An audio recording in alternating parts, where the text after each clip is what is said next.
Hello and welcome to The Stack. Plenty of content this week. We speak with the author of a new book telling how Condé Nast reshaped the world. Plus, a literary publication based in Berlin, a successful food newsletter turned into a magazine, and a Lithuanian print house. Enjoy the show.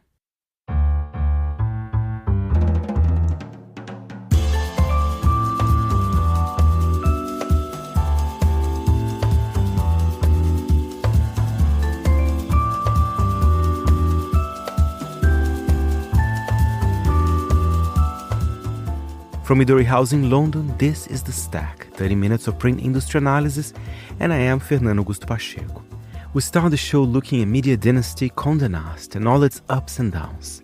An empire of the elite inside Condé Nast, the media dynasty that reshaped the world, author and media correspondent for the New York Times, Michael M Grynbaum, looks at the colorful story of the company, which is still making the headlines, being from the appointment of a new editor at Vanity Fair or Anna Wintour recently stepping down from her position as Vogue editor, but of course, remaining Condé Nast's chief content officer. Let's hear it from Michael. Condé Nast brings out people's passions in lots of different ways. There's envy, interest, fascination. There's a mystique around the company that, even lingers, I think, today, even after print magazines have sort of arguably peaked as kind of a mass cultural product. And even as the company has lost many of the perks and decadence that once defined it, I think people still care so much about who Vogue puts on the cover or who Vanity Fair decides is a celebrity worth paying attention to. All of that is why I thought, I just assumed that there was kind of a lengthy history that looked at the origins of the company and how it evolved into what it is today. And when I couldn't find one, I thought that I might as well try to write one myself. And I find it very interesting what you say towards the end of the book as well. Although they are not as powerful, their titles are certainly not as powerful as they were in the 80s, in the 90s, or even in the noughties. But the world we live in still has been kind of shaped by what they used to do. Perhaps now we're using it in different formats, right? So in that sense, they kind of remain influential. What do you think? Oh, yeah. No, absolutely. I think we live in the world that Condé Nast created in a lot of ways. One idea I explore in the book is that the means of glamour production have been democratized. What we can do on Instagram with filters and editing and video, people almost recreate those glamorous photo shoots that used to only exist in the pages of Condé Nast magazines and would take hundreds of hours and dozens of staffers to sort of create. I still think aspiration still matters so much to people. Maybe it's just human nature, but I think that the worlds that influencers create digitally on TikTok and in Instagram and other social media platforms, in a lot of ways, they're sort of trying to recreate the aesthetic and the glamour that Condé Nast represented for so many years. You mentioned the word aspirational. The good thing about your book as well, it's a little bit of a history lesson. I think they have an 116-year-old history. I love the beginnings of Vogue in 1892. I think there's a quote in the book that I love: "Bad taste never yet helped a good cause." I think was one of the people responsible for Vogue at that time. So that's quite interesting, and that sense of aspiration remains in a way. Yeah, well, and by the way, I definitely want to talk about kind of the international aspects of Condé Nast, but certainly Vogue was forged in the Gilded Age in America in the late 1890s when there was this explosion of wealth, industrialization, and really it was the first time that America was kind of almost creating its own aristocratic class. America has no hereditary aristocracy. We had railroad barons and bankers and sort of a society that had to create its own standards. And Vogue really was created as almost like a manual to good living and to what it meant to be fashionable and sort of socially, grace and manners. What Condé Montrose Nast, there is a man named Condé Nast who actually created the company. He saw in that a business opportunity, that there was this evolving middle class in America and that they were eager for instruction as to how to live their lives. And that's kind of the origins of Vogue and where it started from. And then when you look at the course of the company over the next, 100 years, Condé Nast was a lot of the time at the forefront of what it meant to be successful, what it meant to have socially arrived in the United States. And then really it started expanding, I think, to other countries around the world. And I have to say, what an expansion as well, right? I mean, there's so many international editions. I know there's been recent changes, which, in my opinion, is a little bit of a shame. But in a way, it's almost, what a projection. In France, I remember Vogue Paris was super important as well, and among other titles as well. Well, yeah, and by the way, we should talk about what's happened in the last few years, because Yes. it really has been a significant change, and in many ways, people think an erosion of what the European fashion titles represented. But to go back to the start of the company, British and French editions of Vogue were created in, I think, the 1910s. And if you think about it, European fashion was still absolutely the pinnacle. Americans would travel to Paris to shop for gowns and dresses for the social season. And yet here was an American publishing company that was planting its flag in Paris, in London, very early on, becoming kind of influential, publications, I think inspiring designers who were in Europe. And then you see an expansion into Australia and South America and other parts of Europe. And for many years, it was, not to be too sweepy about it, but it was almost to me, part of American soft power in the middle of the 20th century. There was kind of these American ideas about style and taste that were being exported out to countries all around the world, and in particular, developing economies. Every time a country started to develop its own middle class with disposable income, Condé Nast was very quick to jump in there, seeing an opportunity for advertisers and readers. It was often welcomed into new places in Asia and the Middle East. And so you could do worse to trace the development of the global economy than to see where Vogue created editions over the course of the 20th century. And well, before we talk about these more recent changes in their international editions, in your view, because Condé Nast had its ups and downs as well, not necessarily just now, when was Condé Nast at their peak? I remember the 90s was a good decade, but what in your view was like the decade where Condé Nast was like, we're here to stay and we are influential? It's really, so I interviewed editors and writers from all eras of Condé Nast, and I spoke to people. Polly Mellon, who was a famous Vogue fashion editor. She was 98 years old when I spoke to her. She just died a couple months ago at 100, and she was incredibly sharp and had great recall. And, if you ask her, the Diana Vreeland years of the 1960s, well, that was the peak of Condé Nast. She was sent to Japan for 5 weeks with Richard Avedon, with hundreds of fur coats and jackets for this elaborate photo shoot, first class all the way. But I would probably pinpoint the 1980s and 1990s as really the peak of the company's influence. That was the era where Tina Brown, where Anna Wintour, where Graydon Carter were presiding over their magazines. And I think we're not just shaping ideas about fashion, but really forging a type of cultural journalism that we now kind of is ubiquitous in our culture. Tina Brown's Vanity Fair, it wrote about Ronald Reagan in the White House. It wrote about David Geffen, the Hollywood mogul. It created stars out of actresses and directors. It was almost a high-low mix of culture that I think really had an impact. And I think what Anna Wintour did was she took over Vogue right as fashion was becoming more of a mass pop culture product. It was right when the luxury conglomerates were starting in France, when people, or I should say, the public started following along with catwalk shows and which designer was in charge of which brand. And you have to remember that fashion was a very insular, small world up until the 1990s.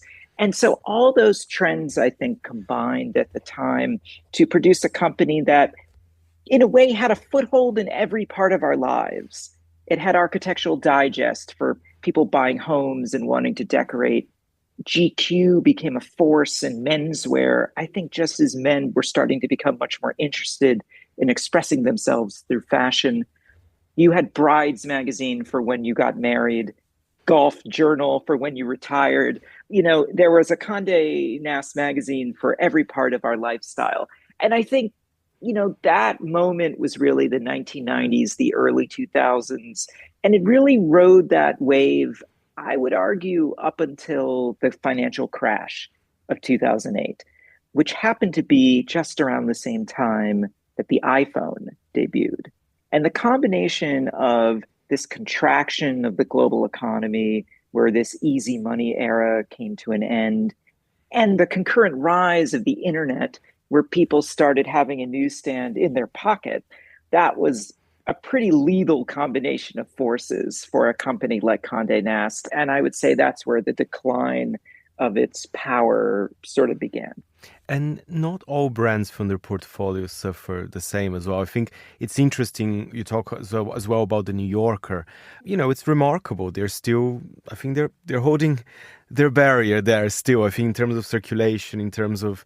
it's interesting how different titles have reacted differently as well, right? I totally agree. And the New Yorker is sui generis in its own way. It is still a jewel of journalism. It is I think one could argue, still the standard for literary nonfiction reporting and all of that. And David Remnick, by the way, has been there he's going to be coming up on 30 years, not too long, which is incredible longevity for an editor in an industry that is so buffeted right now. The New Yorker added a real sense of prestige to Condé Nast. And Cy Newhouse, who we haven't mentioned his name, was the mercurial billionaire who ran Condé Nast for many decades and was himself, a very peculiar figure. He was very quiet, very receding, incredibly wealthy, but not that flashy. And he loved magazines. I mean, he loved the art and craft of magazines. And to him, being able to buy the New Yorker was taking over a crown jewel of publishing. And he really protected it, I think, and insulated it from a lot of the commercial pressures that came to bear on the print industry. I think we're the luckier for it today. Well, it's remarkable, the passion he had for magazines and how he attended all the meetings as well, which has been detailed in the book. But let's be honest, they should still be doing that, because let's talk about, for example, Vanity Fair. I know you had a scoop when Graydon Carter resigned from Vanity Fair. Very good as a media correspondent for the New York Times. And now they have actually a new editor as well. And that's a title I very much love. It changed so much, but I still buy vintage copies on eBay. Because it's kind of perhaps my title of choice. But what can they do with Vanity Fair these days? Of course, it's a brand that it's being a little bit in decline. I mean, they are used to be known for their parties. I wonder what a new editor can do to a title like this, for example. So it's a great question. By the way, I love that you buy the vintage issues on eBay. I love doing that too. I bought the Madonna one at the Erotica Phase 92 or something, and it was perfection. The articles, the pictures. I mean, I love it. They're incredible objects. So I had such a blast researching this book. I would go to, and actually I spent a lot of time in the British Library writing, because I was living in London for a couple of years. And I just loved going through the old bound volumes of the magazines. And you just feel they're time machines. I mean, they bring you back in such an immersive way into the cultural moment of that era. So Vanity Fair is a great question. I think I want to step back and say, to be fair to the current editors of Vanity Fair, celebrities now have so many platforms to get their message out, to control their image, to communicate with their fans. And so Vanity Fair of the peak Graydon Carter years, there was a structural advantage, is what I mean. They could pick and choose which celebrities would be on the cover. They could persuade them to sit for photographers and fascinating photo shoots. And, they don't have as much leverage today, just because magazines are a smaller part of our culture. Now, that said, Vanity Fair under Radhika Jones, the last few years, a lot of critics felt that it lost some of that mystique and that glamour that had made it such a fun magazine. The cover shoots were, in my opinion, uninspired. They didn't have the artistry. There weren't sort of those iconic images that we associate with Annie Leibovitz and Herb Ritz and some of the incredible photographers who shot for Vanity Fair over the years. What was really striking to me was when the editorship opened up, there were some prominent editors who said, I'm not interested. I can't do anything with Vanity Fair. They would rather do something digitally or online and kind of a new platform. And that was, for magazine connoisseurs, probably a bit of a dagger to the heart, right? Because Vanity Fair still represents such potential of what a magazine can do. The new editor, Mark Guiducci, is a deputy of Anna Wintour's. He's worked at Vogue for many years under her. He also ran Garage magazine, the sort of art culture magazine. So I know that he, like us, collects old issues on eBay. If you look at his Instagram, right after he was selected, he actually just posted all these old spreads The from best 1980s covers, I and have to say. I saw that post as well. I was like, so now I can have some expectations, I totally agree. And he sent the right signal, to say, I care about the history of this magazine. And by the way, I recognize what it can achieve. So now we have to ask the question, is it still possible? I don't think that you can recreate the Vanity Fair of Tina Brown and Graydon Carter. But I would point to some of the indie magazines that we have today, something like Fantastic Man, what ID in its new iteration has created. I would argue W Magazine, too, has fabulous photo shoots of Hollywood stars, great interviews. So I think there's a lot of creative excitement going on in the magazine world at these smaller titles. And if Condé Nast is smart, and I'm not going to guarantee that they'll go this route, but they would, I think, draw on that and try to be a little edgier, try to be a little more provocative. I think Vanity Fair became too safe. Tina Brown, who in some ways is kind of the patron saint of a lot of Condé Nast, she had a good saying, which was, I'm going to butcher the line, but that lapses in taste are just as important. You always need something a little louche, a little unseemly in the mix of a magazine. And maybe that was to stir up attention and maybe to keep the reader on edge. I think playfulness is what's missing in the magazine today. If they can inject a little bit more of that, I'm hoping that that could bring some success. I agree 100%, Michael. And another thing I would say, maybe as you also buy titles from eBay, you might agree with me on that one. They should never forget as well. Of course, the world is changing. You have to do videos. You have to go digital in a very strong way. But you know what? There's still a market for print, and I think they should also pay attention to that. Look at the place where you work, the New York Times. There's nothing better than grabbing a copy of the Sunday New York Times, a big fat edition of the paper. So don't you think that as well? They, of course, the mystique might not be there as it used to be, but I think there's still a market for that. Sometimes print first could be an interesting one. I hope so. As sort of a print enthusiast myself, I'm hoping that. One thing to consider is the budgets, because Condé Nast, they just don't spend the money as they used to. So I don't think we can expect, if you remember, Vanity Fair used to do a Hollywood issue every year, and the cover would fold out and there would be 3 pages of the biggest stars in the world. Annie Leibovitz shot it in some elaborate stage set.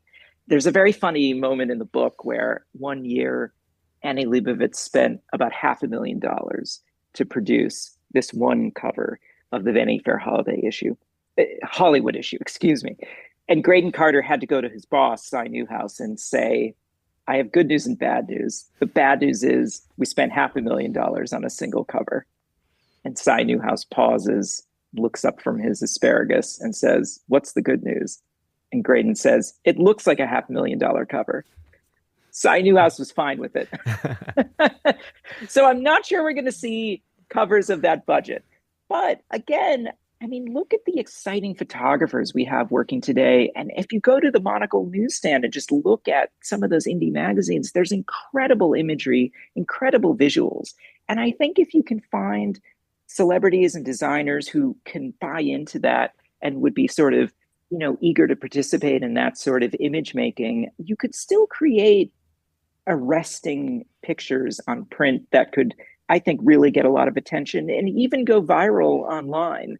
I'm not saying it's an easy task and it's easy for us to kind of sit and offer these prescriptions, but I do think that Mark Guiducci, this new editor at Vanity Fair, I do think he recognizes these things. So I'm going to be watching very closely to see if he can bring it to fruition. Thank you, Michael M Grynbaum. His book Empire of the Elite, Inside Condé Nast, The Media Dynasty That Reshaped the World, is out on the 15th of July.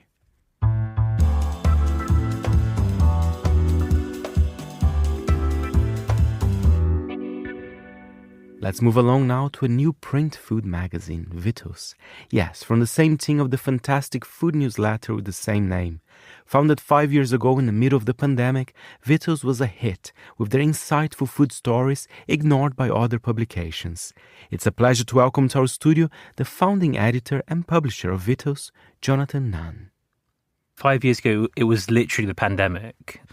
And it was very much a product of its circumstances. I was a part-time food writer at the time, but I actually had a job in tea. I'm not too far from where we are now.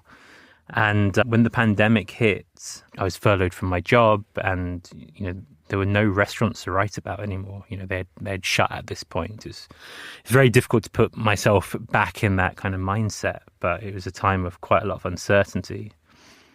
I was thinking, well, I'm out of a job at the moment, and I bet quite a lot of other people are who might want to write about food. Quite a lot of chefs are who might want to do something. So it very much started as almost like a community zine, except online. And, it was very much responsive to the pandemic. So we were doing a lot of shopping guides within London, not at sort of supermarkets, but at places like, the local TFC, and, trying to encourage people to frequent types of market that they might not go to. We were doing a lot of recipe work, but from people who wouldn't get a foot into traditional online food media.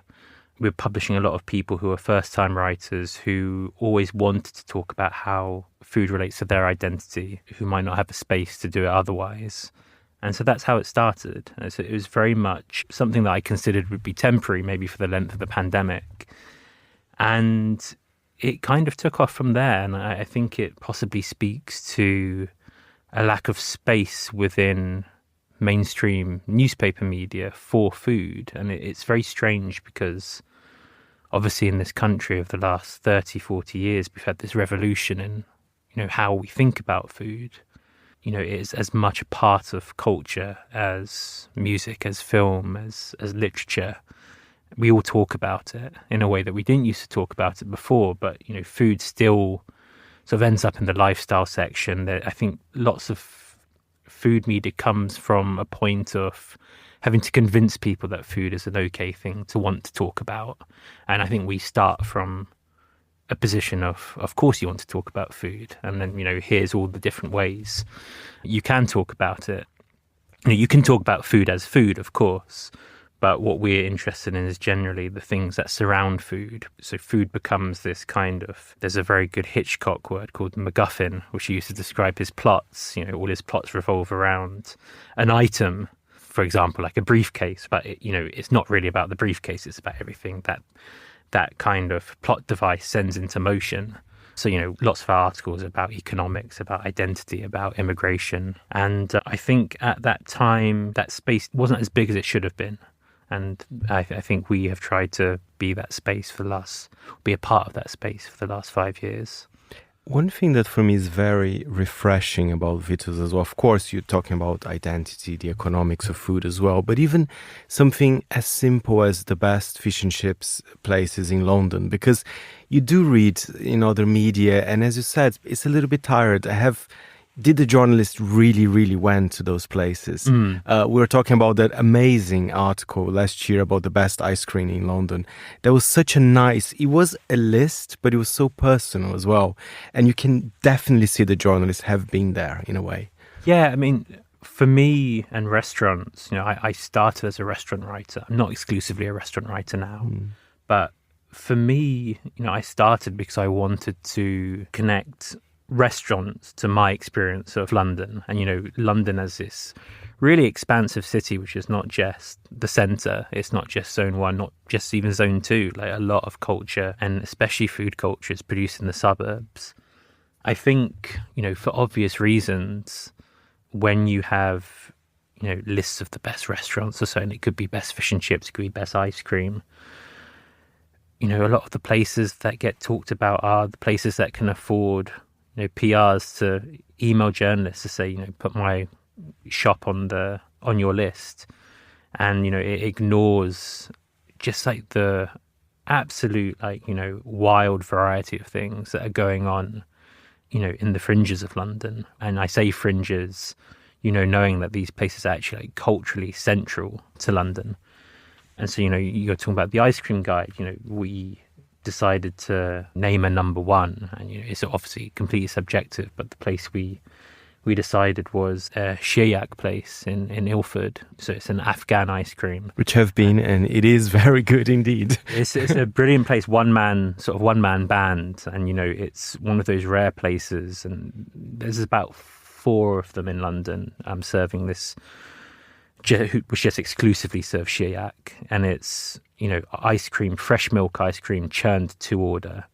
It comes with, the sounds of it being churned, and you can watch it almost like a magic trick as it sort of goes up and down the metal container as it freezes. And you end up with this beautiful, smooth, almost like a cloud of an ice cream. And it's very different to gelato, which is, also fantastic. But it's a style of ice cream which some Londoners may not know about, but is really sort of integral to London, and certainly integral to the communities in places like Ilford, in places like Hendon and Hanwell, which make up London. And, for us, it's just we want to cover London in its totality. And I want to ask you, were you expecting the success? Because, it's been a success. And now you just launched a print edition, which is lovely. It's in front of me. But, people were talking about Vittles, so because it was also a risk to do some sort of kind of a website. And would that work? So tell us a bit more. How do you see the business model of Vittles doing? It was a risk, and then it also wasn't. I'm a very risk-adverse person. I very rarely take any risks, and the pandemic kind of pushed me to do it. But at that time, I think it felt more like more of a risk if I didn't do it. And I was very, very lucky in that it started at a time when there were so many people who wanted to do something. Many of them who offered their time for free as well. We had a few really generous donations from people sort of right at the start. One thing I was very adamant about is that we start to pay people straight away, or at least offer the payment straight away, even if it's small. Because, I've been asked to work for free, many times. And, once writing for free becomes a sort of part of journalism, it really limits who can write about it.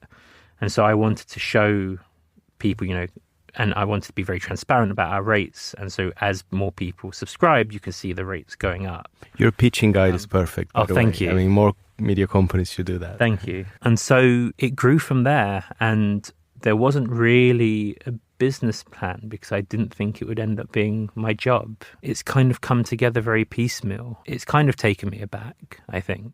But it's very nice. And, in another era, in an era where print was more dominant, maybe I could have started a very small zine. But it's taken 5 years to get to the point where we felt, the time is right to do a magazine.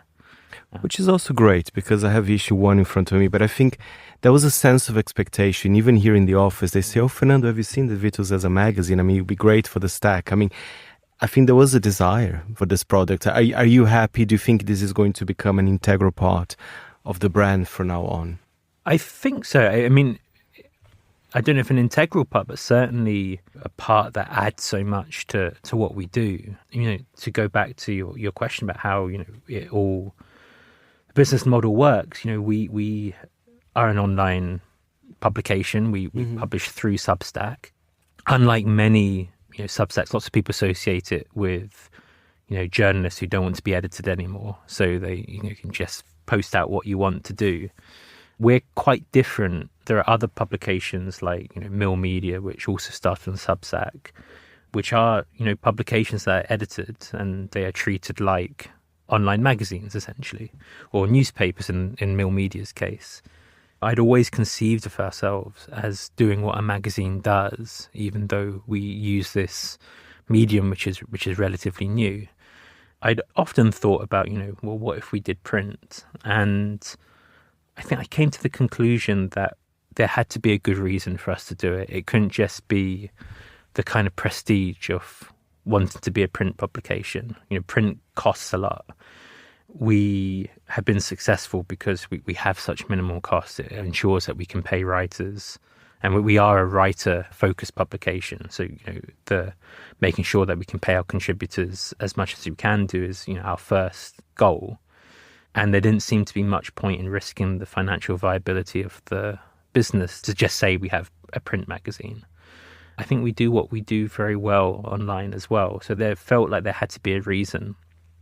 And, as we were coming up to our 5-year anniversary, it felt like it was time to sort of, one, do a summation of everything that we were proud of publishing in the last 5 years, but also try and do something new. I've been editing it for 5 years. I have 4 co-editors, and you get into doing the same things sort of again and again, and I think we all wanted like a new challenge. It felt like this was the time to do it. So we really thought about how can we use the form of the magazine, the form of print, to do something different to what we do online. It means even if you're publishing the same article, you can do different things. You can play with images and formats. You can play with things, exactly. You can rip things up. You can put it back together. One of the features I really like in the print magazine is one of our earliest articles, which was from 2020, about how fish and chip shops are incredibly regional within the UK. And it's not the fish or the chips. It's the things that come with it. It's the sides. And, when we initially published that online, it was done in a fairly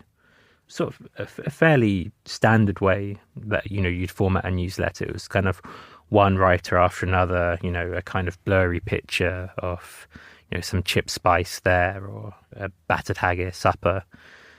And when it came to the magazine, we ripped all of that up and, made it this kind of thread which goes throughout the magazine. And, I'm Catholic and, well, culturally Catholic. And, there were 14 cities and 14 said sort of stations of the cross to me. So they became the stations of the chippy, and they're throughout the magazine, and you from sort of page to page, and they become kind of points of rest throughout the magazine. So it's just things like that which, it felt interesting for us to like do things in a different way. And, we also worked with a fantastic illustrator for that one, Luke O'Reilly, who sort of heard the idea and then just produced these absolutely stunning, if you've ever been to a Catholic church, the kind of stations that are dotted around the church there, these are beautiful black and white drawings, which like look like religious tableaus, but then they're actually just like chips. One thing I have to say, the magazine looks very beautiful, but I think it's very playful. Even you have a back cover. Yes. It's not an ad. It is the following are scams. And I love that one because the first one is the markup on smashed cucumbers. Yes. I agree so much on that one. But that's fun. That's what I'm saying. You can play around with so you don't have there is it costs how much is £20, right? £20, yes. So it's not very much ad based. Are you feeling more, is it going to be a subscription thing, people ordering online? Yeah, I mean, I'd love to add subscription once we kind of can make sure that we can produce another one. Hopefully we'll get another one done in 6 months and will be a biannual. But yeah, we wanted certainly the first one to have no ads in. £20 is a lot of money for people to spend, and it is kind of the going rate for magazines now. But we wanted to make sure that it is £20 worth of writing, and there is a lot of writing in it, and a lot of original writing. I mean, the piece, for example, about the chaotic McDonald's in Brixton is fantastic. There's like. And I think that's sometimes what people are interested actually to read about the world of food. Not necessarily just a review of a nice restaurant, which is good as well. But, I think there's space for those type of articles. Absolutely. There's every, I say in the intro to the magazine that, we wanted to show that food writing isn't this one thing. There are so many ways of writing about food, and there's so many types of writing in the magazine. One of the things we actually publish it online today, but it's from the magazine, this long read on the history of Pakistani sushi, which is this fantastic long read by Sana Meher, who is a really incredible journalist based in Pakistan. She produced this long read about a subject which, some people in the UK might consider to be like a niche topic, but, it just explodes into this story about how desire for this product is constructed. It's just full of really absurd details, and it makes you want to have like a chapli kebab sushi and go to Karachi. But yeah, I love articles like this. Same here. Another article that caught my eye, because it's just interesting, because when you're on social media, you get exposed to that. I mean, there's been this little trend of British food influencers, and they're literally everywhere. That's remarkable. So it was quite an interesting piece. Of course, there's some touches of irony in there, but it's really, really good one. Yeah, that was a piece by a great writer called Aaron Timms. He's I don't want to tar him by association. He's not American. He's Australian, but he lives in America. We had been thinking a lot about, this huge boom that's happened in influencers covering restaurants in Instagram Reels and TikTok. And it felt like if we did it ourselves from like a British perspective, we'd end up with quite a kind of boring article. And I think what we wanted was a kind of outsider perspective on it. So, he's writing from the American position of like seeing all these influencers come over to America to kind of expand their online kingdoms, and sort of the reaction from the American side as to, what's going on with the British influencers. And, obviously the comparison to make was, when the Beatles touched down at JFK, and, sort of 60 years later, we're kind of, America's still obsessed with these. I mean, the Beatles weren't very posh, but these influencers are quite posh. Yeah, still interested in these characters. Thank you very much, Jonathan. The first issue of Vittles magazine is out now. And of course, you can subscribe to Vittles on vittlesmagazine.com.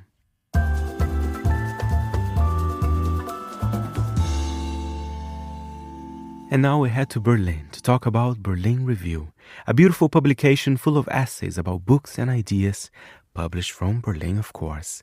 It was great talking with Berlin Review editors Tobias Haberkorn and Samir Salami. The project started because we thought that something was missing in the German-speaking context. Germany does have still some pretty well-rounded daily and weekly newspapers with a big tradition, post-war tradition, that have somehow navigated the internet age more successfully than maybe their colleagues in France or in England. But what's absent, or what we were missing, Samir and I, when we were talking about launching Berlin Review, was a format where you could do rigorous intellectual thought and text work outside of the academia, properly speaking. So speaking to a broader audience, but having the kind of rigor and also essayistic verve that you can find in publications such as the London Review of Books or its New York equivalent, or many, many other English-speaking magazines. And that was missing, and we were both reading all these magazines quite widely over our university years and even after. And then we thought, okay, we were both writing for various culture pages of various German outlets, but a little unsatisfied with what we could do there. So we thought it's time to launch something new. And one thing I like, Samir, about Berlin Review, I mean, you mentioned on the review of books, of course, but I love the format. It's something you can carry, and it looks quite beautiful, quite clean and easy to read as well. So I wonder if you can tell us a bit more about the format and kind of the number of pages and this kind of things. Yeah, I mean, you were talking about the printed magazine, right? Because we have these both formats, if you want, the online editions that are coming up each like 5 or 6 weeks. And then we are doing 3 readers now. That's what we call them, because they sample some of our content that we have already published and bring something new. And it's a pretty, like, it came pretty naturally. We wanted it always to have that way, but we're very happy that it came so naturally, that it's a pretty wild mix of genres. We have, of course, our standard genre, which is the review, but that also in various ways, various different kinds of styles and focuses.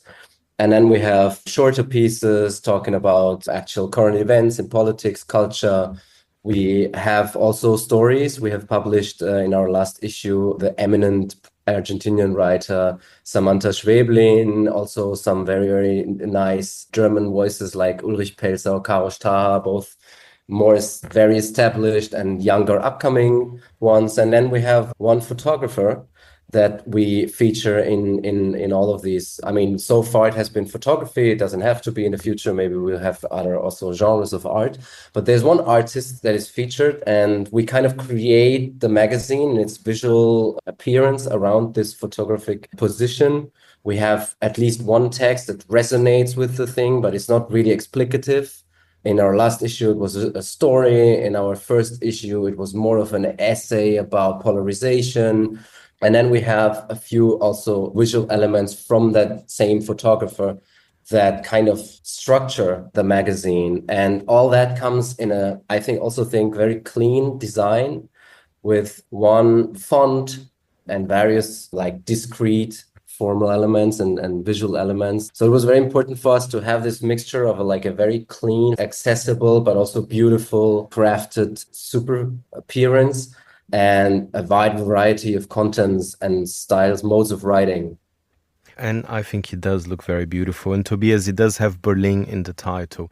Is it a way as well that you're proud of Berlin and maybe establishing Berlin also as a literary city as well? Yeah, just maybe to add one thing about the physical appearance that you also alluded to in your question.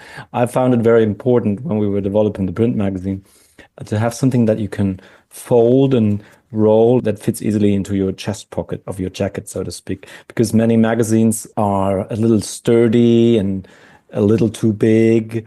We wanted it to be handy and sort of a companion for our readers to take along.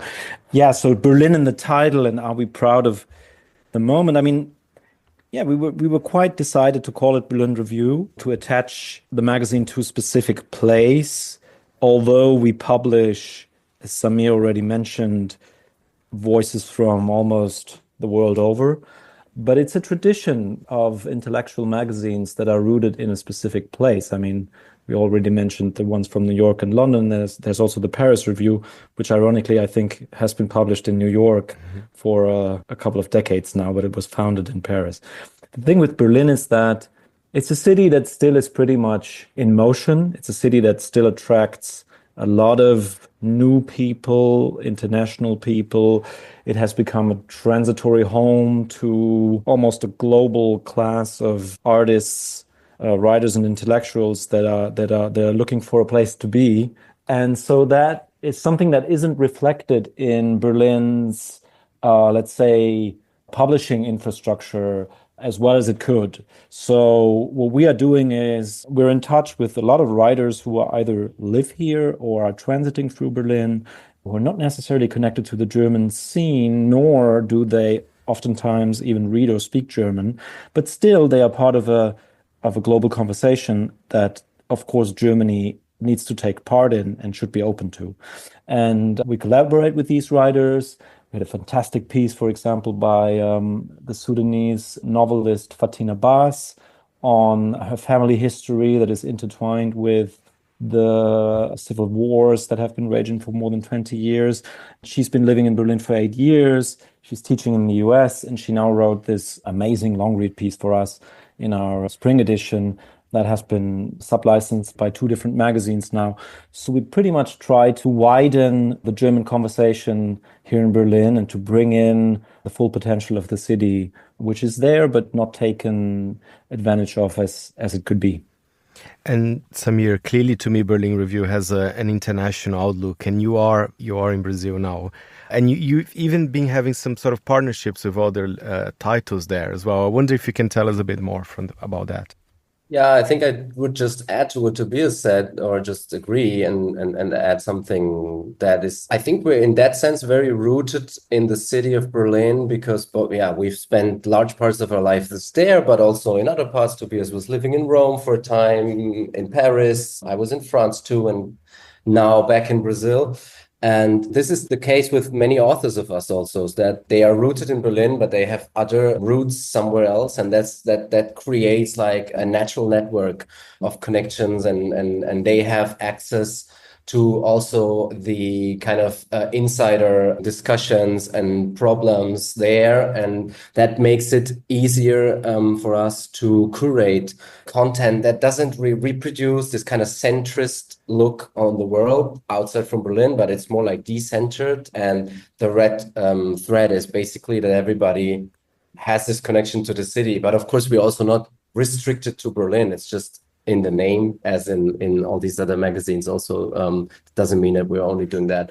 When you talk about partnerships, I think we're kind of starting to develop them now. They're not super official partnerships, but we're in touch with other magazine makers and trying to develop ideas how to co-produce content in terms of events, in terms of commissioned pieces. I'm very excited looking forward to a partnership with the Brazilian magazine Serrote that is made in Sao Paulo, also in Rio de Janeiro, but officially in Sao Paulo. And we're going to have an event in November. So it's a kind of back and forth that comes out of friendships, discussions, common interests, common politics also, which I think, creates this natural network out of which then different co-productions can emerge.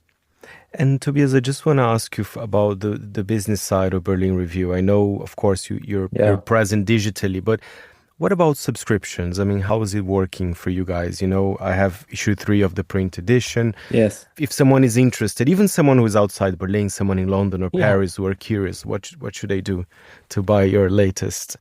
Yeah, you can navigate to blnreview.de, which is our homepage, and then you will quickly find our text. And at one point, if you're interested, hit a paywall, because we have most of our online content is paywalled because we're an independent publication. So we launched and founded just a little more than a year ago.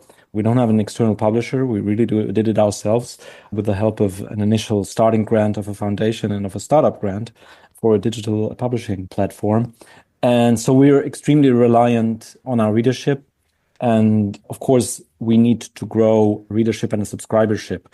So we've been pretty stringent with the paywall from early on, which I guess means that we didn't optimize for virality and clicks, but rather for a dedicated readership that is willing to pay. And things didn't turn out quite as fast as I would have hoped in my dreams. But on the other hand, it's also not going that badly. We're around 1,000 subscribers now, and a significant number of them are also institutions because we do a lot of book reviews also of nonfiction and academic books, and that's of interest for big university libraries. So they are among our customers, and of course the individual readers. Yeah, and you can subscribe both online only or including the print magazine to have the physical copy in hand. And of course, we ship almost to every country, not exactly every country, but we ship to most countries. Everyone who's curious should take a look. Thank you, Tobias and Samir. And for more information, go to blnreview.de.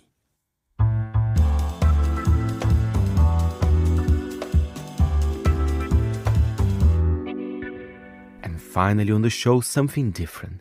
Let's talk with someone who is actually printing all those magazines that we all love to read. Kopa is a printing house in Lithuania that opened in 1991, first as a small advertising agency. Now they print numerous magazines, catalogs. To tell me more, Aiste Mudenaite, head of sales at Kopa, dropped by at the office. We say that Kopa started, we say it's from 1 table, 2 chairs and 3 people 34 years ago. And it started as a small advertising agency, actually. If you knew Lithuania 34 years ago, you would see there's like a little bit of deficit, not too many materials, not really a quality environment. the founder said like, okay, we are an advertising agency, but it's kind of difficult to produce the materials, especially the quality ones. And then they decided just to acquire equipment and start producing on their own. Go abroad, source quality materials. And I think that's the key seed and essence of the company, that even then, when environment didn't signal anything quality, somehow the owner had like this essence that I need to see quality even though I don't see it around it. Somehow the feeling was there, and it stayed to this day. So 34 years ago, we are a team of 80 people. We work with all around the world. Around like 90% of what we do goes abroad, including UK, one of our top markets. We've printed more than 270 different titles of magazines and still counting. And I think what remained, a lot of things changed, but what remained is like this constant seeking of quality, focusing on quality and on what would stand the test of time in a way. Where are you based in Lithuania? Is it Vilnius or? It's in Kaunas, the factory, the printing house is in Kaunas, in quite convenient location, 10 minutes from the airport, easily to access. We have also office in Vilnius, but the main party happens in Kaunas. And I'm curious, of course, I think Kopa was very innovative at the time, especially in Lithuania. But did the country had some sort of tradition in magazine making? Or do you think Kopa was like, let's do this, let's bring this to Lithuania? Because I think it's quite a nice thing to do as well. No, not really. I wouldn't say that we have it. So before the independence, we didn't really have it. And the competence we have now is really a product of the last 34 years that we are in business. And also I think the collection of expertise. We have team members who have been basically from the beginning, or like a printing machine operator who has been with us for I think 20 or 25 years. So really collected this competence. And I feel like in printing there is still a big element of craftsmanship, and it accumulates over time. So I think like the constant work for the last 30 years enabled to collect this competence and keep it. It was not really there before, like compared to Italy or other countries which have very deep roots in printing. And I think it's very important to have you here on the stack as well, because, we speak with a lot of editors, but the reality is if we don't have the printers, the people that can actually make those magazines happen, there wouldn't be magazines, right? And it's been quite a challenging industry, I have to say, even in a country like the UK, for example. Some of the printers had to close and those places making. So it's great that Kopa is doing well, because you keep adding new titles to your roster. Yeah, so we're happy that magazine industry is picking up. I feel like in the world of digital, printing has been questioned, is still questioned. But I guess looking at printing is, you cannot put everything in one box. The same saying that, we have vehicles, and the bicycle is a vehicle, and a boat is a vehicle, and a car is a vehicle, and an electric vehicle. So you can't really say, the vehicles are going up or down. It's the same with printing. So there are many, many different aspects and divisions. So I'm happy that in the age of digital, in terms of magazines, we say that it's not the same. I remember reading one magazine, what we printed, and it had a very specific topic about, I think, fungus or mushrooms or something. And I remember I read it 7 years ago, and I can still remember some pieces from there. And I just scrolled on Instagram on a way, and I don't remember anything. So I feel like the physical presence is a very big part of the whole package in terms of magazine. I agree. And you talk about, the resurgence of print. I've always been an optimist like you as well with print, but especially some of the magazines you do, because I know you have a lot of independent titles, and that industry in particular is doing very well. Perhaps some of the commercial titles have struggled recently, but wow, the independent sector is amazing. And one thing that is perhaps common with this group, they aim for quality. Which I think that's what Kopa kind of provides in a way, right? Yeah, that's one of the reasons why we love working with magazines, as we feel that we have the shared value of quality, and this is the industry that sees. And if you bring two magazines, they see the difference. There are some industries where they don't really see a difference, and then it's more complicated and challenging to have the same background and, same point of view. What is your biggest market? I mean, you do have a lot of British magazines as well, but I was looking, for example, we have Waves and Woods, which I think is from Germany, right? So give us an idea of where in Europe are you present? That's a very, very good guess. Indeed, Germany is our biggest market. And then, around Western Europe, but we also in the top 5, we have US. A lot of US magazines and American publishers. publications. Yeah. Seems surprising for some, but it's a very big part as well. That's amazing. I need to pay a visit to the place because I want to see the magazines being made, even the smell. There is something quite special about it, right? Yes, please do. Please do. It's quite a quick trip. You can do it in one day. Actually, the building itself is quite an interesting one. I feel like the founder is really a visionary. And when he thinks about printing, he doesn't think about within the boundaries of printing. He really kind of thinks on his own terms in a way. If you visited us, the new printing house reminds of maybe an architectural bureau or, difficult to put on a scale of printing house. The owner is very keen on interior and architecture. So the whole building was built keeping that in mind. He said that our printing house is in an industrial zone, so it's quite flat and not really human in a way. So he said if we can't build a factory in the forest, we should bring the forest inside. So you will see 6-meter tall bamboo trees growing inside. You will see an inner yard with birch trees, a lot of light, a lot of windows, a lot of natural light, even in the premises of the factory of the printing house itself.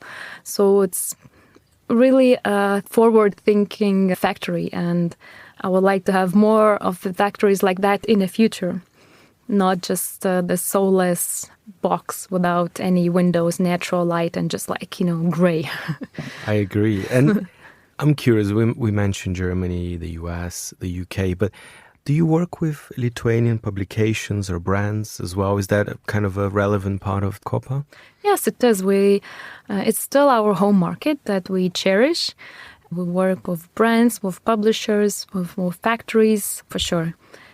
I think for a Lithuanian market, we're a little bit too big, and there are enough of our printing houses. So we go international, but for sure.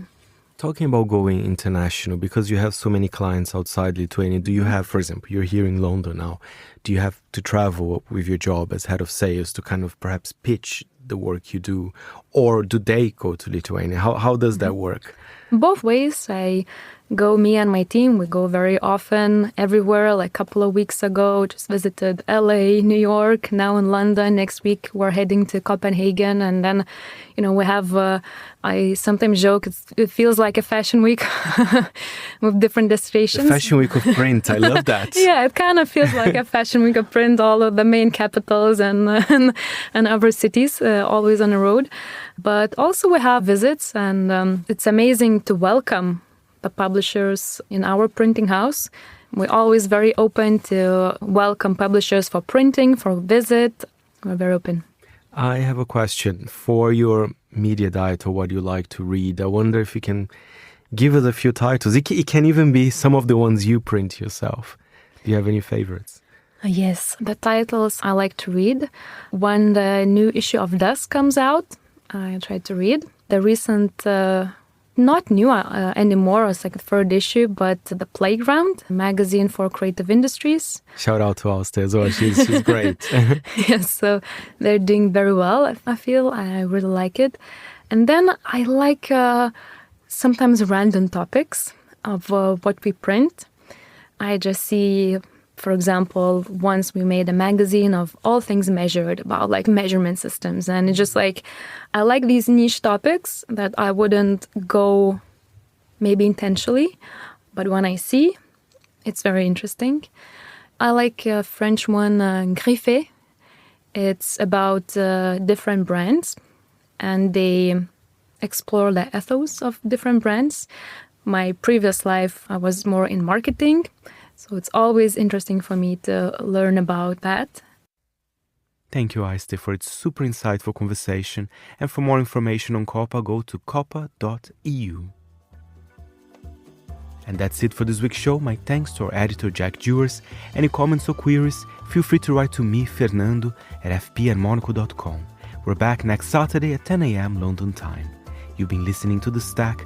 I'm Fernando Augusto Pacheco. Until next time, it's goodbye from me.